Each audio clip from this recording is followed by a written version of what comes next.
So it's been a big week for the EBU this week. In the world of Eurovision, we've had a brand new logo for Eurovision, we've had the host city, and we are officially on the countdown to 2026.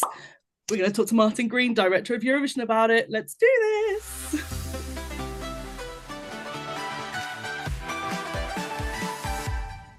Hi, Lucy. It's great to be here. Yeah, it's been a bit of a week and a real sense of here we go.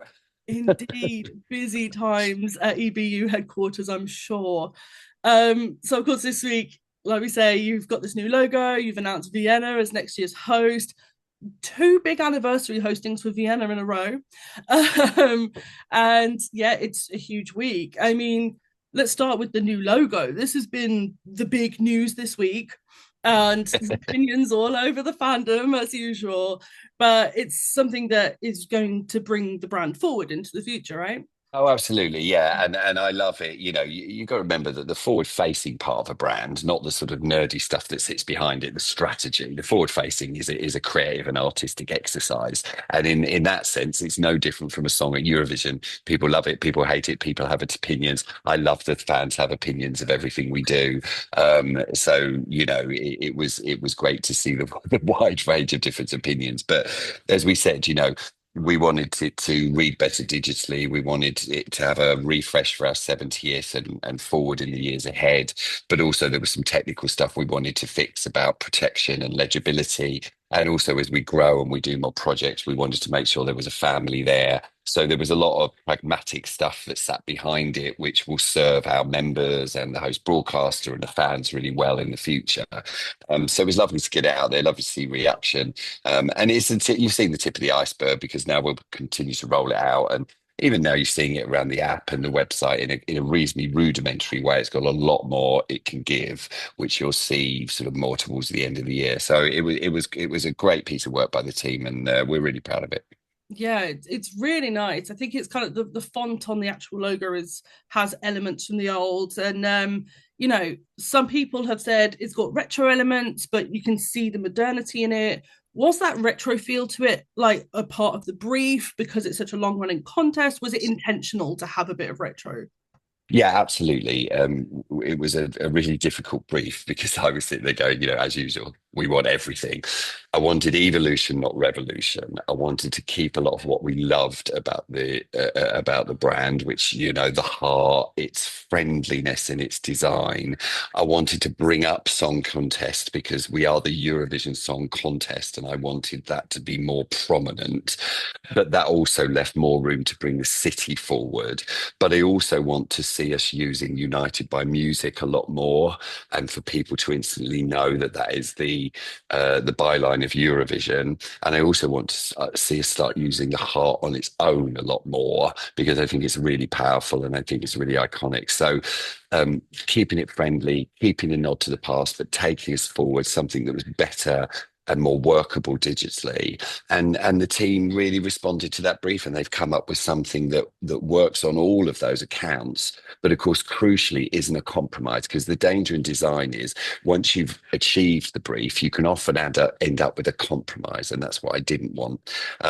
So I think people really enjoy it as it rolls out, and certainly, when I saw it in Vienna, on large screens yesterday and used, properly throughout, it was really singing, and there was a lot of great reaction to it. Yeah, this is something I was quite passionate about on Monday once I saw it. Obviously people chime in, this community can be a bit adverse to change sometimes. As though I've been kind of saying from my side, is wait till you see it in context. It's going to be really nice once we see it actually being used because we can just look at it on its own and be like, oh, but when we actually see it in usage, I can imagine it will be really. Yeah, and I can promise you that because obviously through its development, we've been experimenting with how it looks in campaigns and how it looks on a stage and how it looks on a banner. And, it's really malleable and yet it will be instantly recognizable. And of course, it's really colorful. So just from a space, any space we go into, we'll instantly have all these vibrant colors. Now that we can play with the heart a lot more, I think that's the really fun bit. Yeah, I mean, in the briefing, we saw some more uses for it, the chameleon heart kind of vibe. It was really beautiful. Yeah, no, it's a really lovely branding. I'm looking forward to seeing it being used. What Thank was you. What was the decision? I know this might seem like a silly question, but to actually want to change it, was it because it's an anniversary year, or was it just this is just time for us now? It's been 10 years, we want to move on. What was the reason for not just sticking with the old one? I would say it was threefold. So first of all, we'd had the last one for quite some time, and one of the things that Eurovision is really good at is moving with the times. It's always a couple of steps ahead. We're dealing with pop music, and pop music always responds to the world around it as it is now. So I think as a brand, we always, every 10, 15 years, need to refresh. So that was number one. Number two, we had the ideal excuse to do it. It's our 70th edition next year. So not only could we use an anniversary to show that we're still trying to keep up and go forward, but we could also introduce a special 70 part of that for next year. So that was the second reason. And the third reason was a bit more pragmatic. There was much around that brand that we weren't able to protect properly. Now, this is a bit nerdy, but it's really important that you protect your brand because, ultimately that's what the sponsors are getting, and it's the sponsors' money that pays for the show. It protects our members and all the participating broadcasters because no one can rip it off or use it without permission. So that kind of protectability is important to the protection of the brand and the financing of the show, right? That doesn't mean we're suddenly going to go, you can't use it and be, all of that. But it just means we can just keep an eye on it and make sure where it's being used, it's used properly. And if someone wants to use it, they've got a proper license to do so, which also means we can keep an eye on quality, which is all back to the brand. We are custodians of one of the biggest brands in the world, and we take that really seriously. Yeah, I mean, that's one for all the fans who make the edits on YouTube to remember. Exactly, exactly. But we did what we'll never stop the playfulness out there Yeah. because I'm incredibly sort of I'm incredibly moved and I'm incredibly profoundly aware that we owe a lot of our success to the grassroots activity of our fans. So there's a delicate balancing exercise between protecting the brand because of the things it can do and how it can finance the show, but not allowing that to undermine the creativity and the passion of the grassroots of our fans who made us what we are. And that's a constant balancing act. I mean, actually, I do have some questions about kind of your relationship with the fans. And I'll come to Vienna in a bit. But I just, how aware were you of the fan community, the fan media community before you got so involved with Eurovision? And what does it mean to you to be the director of an event that has this quite unique, passionate labor of love from the fans in the community? Because I feel like there's just in 2025 it feels like there's a lot more proactive relationship building between the EBU and fan media. It feels like we're more connected to you than ever, actually. Like this year specifically, it feels like really open and transparent. Is that something that's been brought about by yourself, and what is the thought process behind that? It makes me so happy that you say that because yes, it is. That is something that I wanted to do when I got this job, and it makes me really happy that you have seen that and you felt that. So look, I was aware of the fan community because I have been a fan all my life. Now, not to the level that I now know it, obviously. So my first introduction to seeing the real passion and the real level of fandom and the fan media was obviously when I produced Eurovision for the BBC in Liverpool. And that was an education and a brilliant education of just seeing the depth of the passion and the how much it's spread across the world. And it's actually moving. It's profoundly moving. And as you say, it is very unique because what it shows is how much this event that now has become this juggernaut was built from the ground up and not the top down. And there's an alchemy there that you can't invent, right? So therefore, I know the whole team are incredibly respectful of that. Now, when I got the job in last year and I started to really look at it, what one thing I asked us to be was more transparent and more open and more present. I don't want us to be a faceless organization, right? We own this brand on behalf of our members. We operate the show on behalf of our members. We are profoundly involved with it every second of our days and our lives. And I want the fans and the fan community to see how much we care. I also want them to see, the contradictions and the difficulties of running something this big, right? We share that, and so, like I say, last year on my first one in charge, this year actually in Basel, I said to Dave, our communications person, I want to be there. I want to take the questions. There are difficult questions that need answers to. I believe in this show. I believe in what it stands for. And if I'm not prepared to stand up and answer them, then who is, right? Mm. And I've encouraged that throughout the team as well. And hopefully you'll see that, going forward.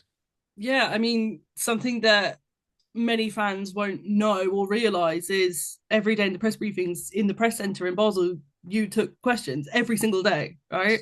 And that's Yeah. something that a lot of people who follow don't know. This is where I'm talking about transparency and openness, is you Mm. physically were there.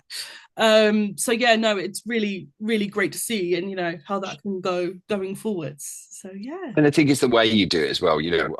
I'm a producer by trade. I'm very happy in the background. I love my job doing that. It's the artists that come first. That's what's on TV. But I think there's a difference between what you do, running the show behind the scenes and keeping that transparent and letting the show speak for itself. So yeah, hopefully people are seeing that. And I know from the feedback we got from Basel that people were really appreciative of that. Yeah. In the vein of transparency, etc., I have one difficult question, one nice one to follow it up. The Lithuanian head of delegation on the weekend last week went on to Lithuanian TV and kind of hinted at maybe the rebranding being something to do with kind of moving on, or to kind of help with some of the tensions in the past couple of contests. Do you feel that this is something that to kind of try and move Eurovision into its next era away from that tension and to take it into a new era? How much do you agree with that? On that, I will very politely disagree with my colleague in Lithuania. That formed no part of the brief whatsoever. As you know, we had a really successful show last year. Our viewing figures were up, our social media figures were off the scale. It was an amazing show and a great winner. And so, in that sense, we got nothing to move on from. Yeah, So, no part of this branding exercise was to try and disavow the past. It literally was just to carry on moving forward. of course. No, yeah, of course. Another thing he said is he said there was going to be like some kind of post Eurovision tour with 10 acts, and this is going to be a big announcement coming soon. Is this something we can potentially look forward to? Are there other, whether it's this or something else, are there other big changes we can be excited to look forward to hearing from before May next year? Okay, so let's be as straightforward as I can. Yes, we are looking at a range of different projects to do different things with Eurovision, right? Nothing is decided. As soon as we know we're going to do something, we will absolutely tell you. But I will never tell people that something is going to happen before I know it's going to 100% happen. Now, what we've done with regards to any idea of a tour, which is in its infancy, right? Is what we know is contractually we have to raise that possibility in the rules of Eurovision, right? Just so we're covered if it ever happens. And he was absolutely right on that score, because we've put it in the rules that acts should be available for a tour if it happens, right? But that's because because we're really good at preparing and we're really good at organizing, and we knew that we should do that immediately, just if it happens next year, the year after, or in 10 years' time, we're covered. So I know everyone got a bit excited about that, but it really was just good preparation and covering our basis on our behalf. And I promise you that if any new projects, as soon as we know they're going to happen, we'll tell you all about it. Look, if something does happen, you'll have fans lining out the door if pre-parties are anything to go by. So Well, we know this is the thing. We know the appetite is there, and we know that because ultimately there's only ever going to be a certain amount of people who can come and see the show live. I would love to see more things happen for fans to be able to do that. Now, that takes a lot of organisation, a lot of thought when you're dealing with 37 different broadcasters. But yeah, we're having some fun behind the scenes, thinking, what else could we do? And let's say, as soon as we've got something, we'll absolutely tell everyone. no, it's really cool to know that that's at least a conversation. That's cool. Moving on to Vienna. So Vienna is our host city next year. It's the big announcement. Like I say earlier, Vienna is hosting two anniversary editions in a row. They held the 60th anniversary and now they're holding the 70th. Maybe they'll host the 80th, who knows?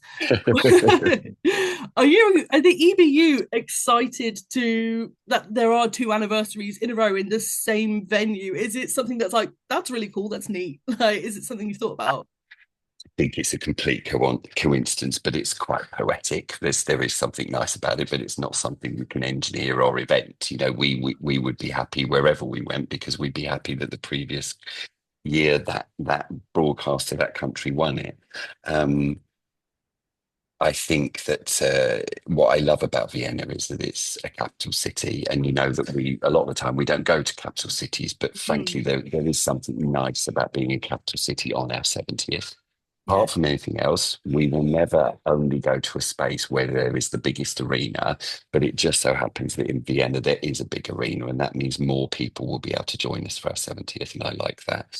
We also happen to be in one of the world's centres of music, you know, and that's really poetic too. So, having just come back from there for a couple of days, it's an amazing setting. They have great plans.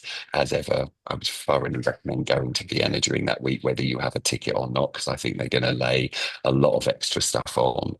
yeah, Um, so, yeah, we're really excited. It's a really fitting and special place. But, you know, we can't design that. We're there because of JJ. yeah, That's the only reason we're there. yeah.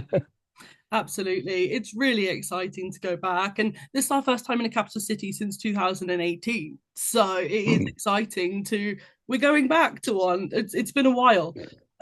And I like it. Don't get me wrong. I like us going to not capital cities because I think we have a lot to offer. We know that we bring money in, tourism, jobs, and I really like us when we go not to capital city, but every now and then, particularly on your birthday, on a significant anniversary, it's great to be, you know, in a capital city with it with just that little extra zing that a Yeah, capital city can bring.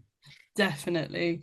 I was going to say, were you out in Vienna and Innsbruck as part of the decision? Was that part of your role in that, or was that entirely down to ORF? It's entirely down to ORF. We don't play a part in making that decision. Now, Andy in the team, he advises them because obviously we've got a list of requirements we need to make sure that the show is successful, but we don't play a part in the actual decision. That is purely one for Austrian ORF. Mm, I went over day before yesterday to make the announcement with them because we want to be by their side and also to see the team because we're checking in regularly. They've got a brilliant team. Um, Building. And then, yes, we did go out for a couple of beers like last night, which is possibly why I sound a bit like this today. Fabulous. It's got to be done. I think a lot of fans are excited that it is there because it's a real opportunity to see Budapest, Bratislava as well, because there's quite a lot Mm. close to each other. So, no, I think it'd be a really fun Eurovision. And let's see how ORF managed to beat Conchita Wurst flying over the audience in a pink glittery jumpsuit. It's a hard feat to beat. The stakes are high. The stakes are always high with Eurovision, aren't they? Indeed. Well, I know we're all very excited to be building bridges with Vienna in May, and it's been so wonderful to chat to you. Is there anything kind of you want to say to fans about the logo, about Vienna, kind of going forward, something to be excited for 2026? No, it's great. You know, keep doing what you do. It's been a good summer and we've been hard at work, but it's always good when we come out with the first couple of things and we remind ourselves how supported we are and how loved Eurovision is. So, you know, keep doing what you do. There's more to come through the rest of the year. Beginning next year, we'll start seeing some songs coming through. So, you know, we're really excited. So, as ever, join in and come for the journey. Awesome. Well, thank you so much for your time. That's been so interesting. Thank you, Thanks Mike. so much, Lucy.